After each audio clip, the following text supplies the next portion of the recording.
My racist college professor framed me for plagiarism, so I fought back by marrying his daughter in Vegas. I used to be your very stereotypical, slightly nerdy, slightly skinny Indian dude before this professor transformed my life with his close-mindedness. Basically, I was originally in college to be a math major with a long-term goal of being a professor. However, the guy who taught Intro to Linear Algebra, Professor Hanover, seemed to have a personal vendetta against me. He exclusively called me Brownie, randomly called on me to answer difficult questions, and often used me as an example of what not to be for the students. I asked my friends about it, and apparently it was common knowledge that Professor Hanover just didn't like brown or black students. What I never expected though was for Professor Hanover to mess with my final exam. Basically, it was your stereotypical exam where the last problem was an in-depth word problem that required explanations. I'm usually crap at these problems, but when I saw problem number 8, I somehow connected it to a larger physics concept that I understood really well. I even doodled a diagram of the physics thing in the top right. However, when we got our exam papers back, I received no grade and was just informed that I had to see Professor Hanover after class. Imagine my shock when he showed me the final page of my exam, a photocopy of the final exam for a student next to me, who was basically at the top of the class and a word-for-word match in our answers to section C of problem 8. I was shocked because I knew I didn't cheat, but the other person sat ahead and to the right of me, so there's no feasible way they could have cheated. My professor then told me that he had already informed the university of my cheating and plagiarism, that my parents were being contacted at that moment, and that I would soon have to meet with our academic integrity committee, which is notorious for declaring kids expelled within the first 10 minutes of a hearing. I was terrified and stunned, but I knew I had nothing to prove my innocence other than my word, which was up against this Chinua professor. The next week pretty much changed my life. My parents called me and screamed at me, threatening to disown me for cheating because that wasn't how I was raised. I was shunned from my peers and I had to prepare a flimsy case to the Academic Integrity Committee. When I took a closer look at the question that I'd responded to and realized that the response from my professor claimed I had cheated on and copied didn't make sense to me. Because I had approached the entire problem from an applications angle, focusing on the geometric physics of it, but this particular response was much more theoretical and frankly above my understanding. I looked over my response over and over again until I became certain that the plagiarized answer definitely couldn't have been mine.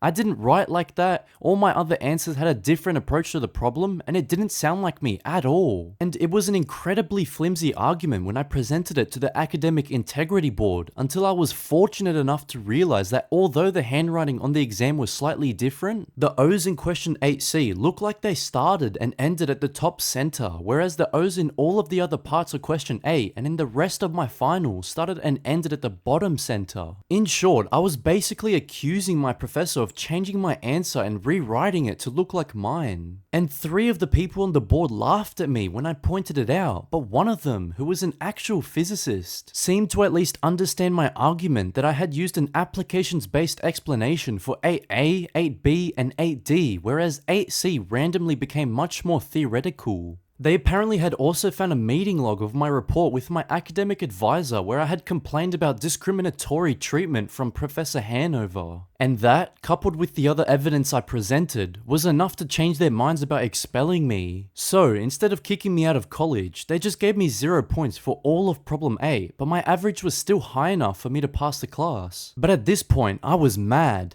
I had a very firm suspicion that Professor Hanover had intentionally framed me for cheating, and I wanted revenge. So I decided to play it for the long con, and I hit up his daughter Haley on Snapchat.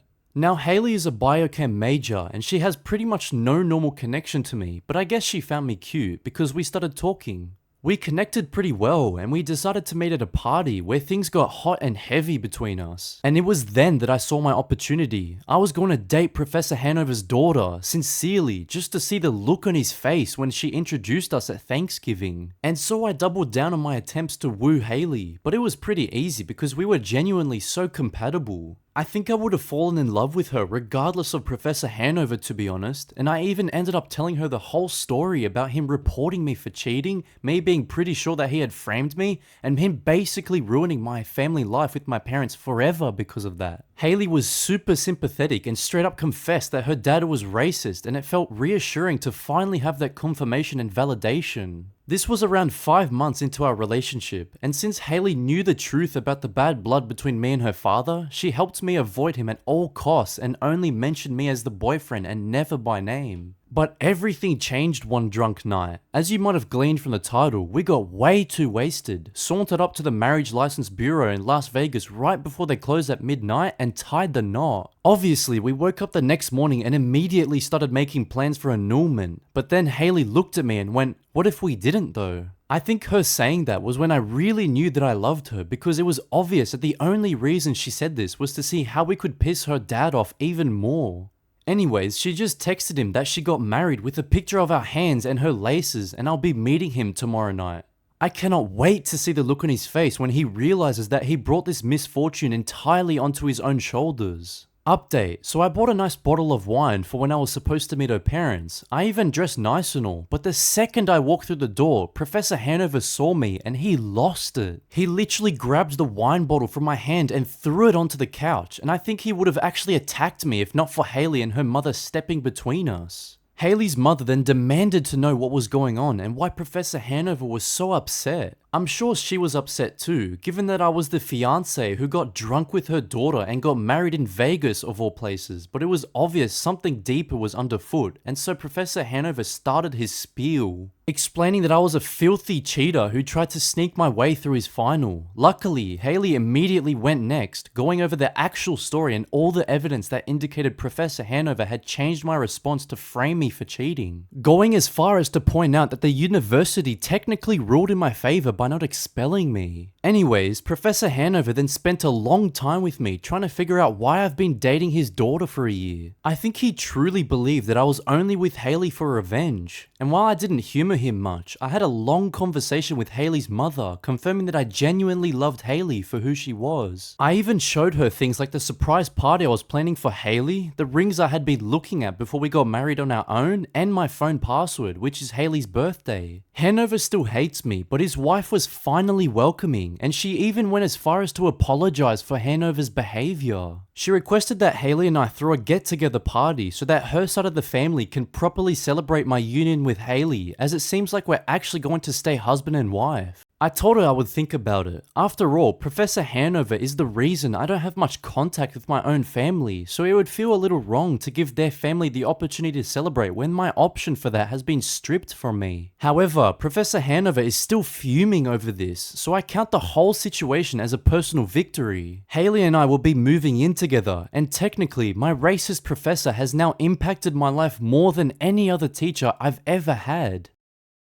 Our school teacher was a huge racist, so we rebelled in the best way possible. When we returned to school for the new school year, it wasn't long until the gossip started to spread around school that there are a few new teachers. A French teacher, a science teacher, a history teacher, and a math teacher. It wasn't long before the gossip started focusing on the math teacher due to him being an entitled piece of crap. The gossip started out that he would expect 7th grade students to understand university level mathematics and would say that if you cannot understand that much at this age, then you wouldn't get anywhere in life. Pretty soon, the gossip turned to the teacher being prejudiced. Sure, there was some prejudice in the school between students at the time, but that was mild compared to what this teacher started doing. During class registration, the teacher would skip asking if black kids were in class, or ask if the kid is there, look at the kid, then mark the kid absent. I even saw the teacher refuse entry to an Asian student and told her that she's not his student and that there's no point in him teaching her. Even other students that were not obviously of foreign descent were demeaned. Stuff like when a student would ask a question, he would just sigh and tell him or her that there's no point in answering the question because they wouldn't learn anything from the answer.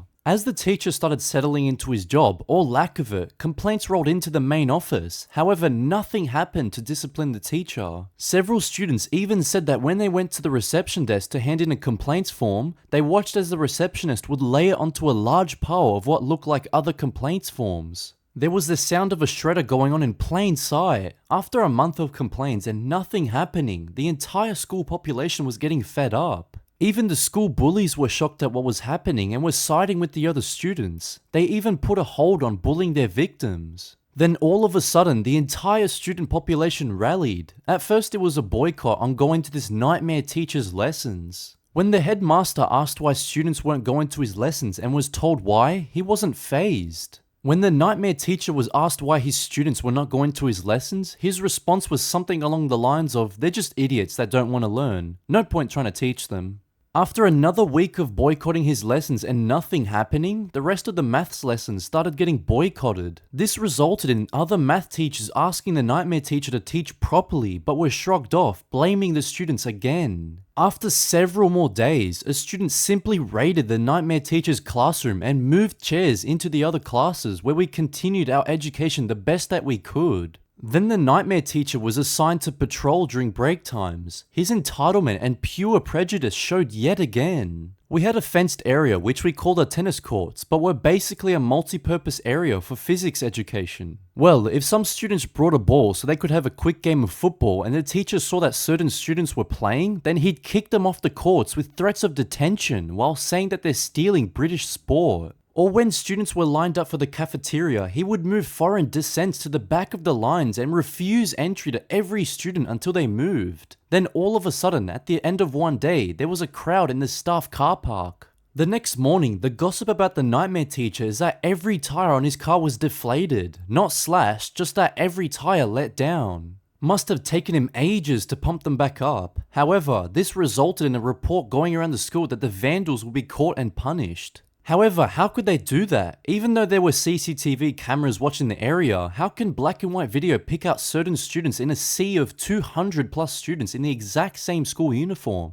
Well, the nightmare teacher mainly accused foreign descents of doing that, but the student gossip quietly spread that it was actually the bullies that did it. None of the students were going to rat them out to the staff. Well, the teacher didn't slow down in blaming certain students and telling others that they're idiots that won't have a future. A few days later, there was a request going around quietly that students return to school at 6 p.m. for something fun. The day after, the nightmare teacher returned to his car, smiled when he saw that his tires were fine and climbed in. However, he struggled to start his car until there was a loud bang and the car revved up a storm. Several students laughed. Apparently, his exhaust got clogged, but the clog didn't hold. Yet again, reports from the school said that the vandals will be punished. The nightmare teacher continued to blame certain students and demeaning others. By now, the local newspaper has been told about the nightmare teacher, and when the newspaper came to learn more, the school told them that it's just students picking on the teacher they don't like. So this only ended up with a half-paged article the following week saying just that, nothing about what was actually going on. This angered the student population even more. Then another request for a 6 p.m. meetup.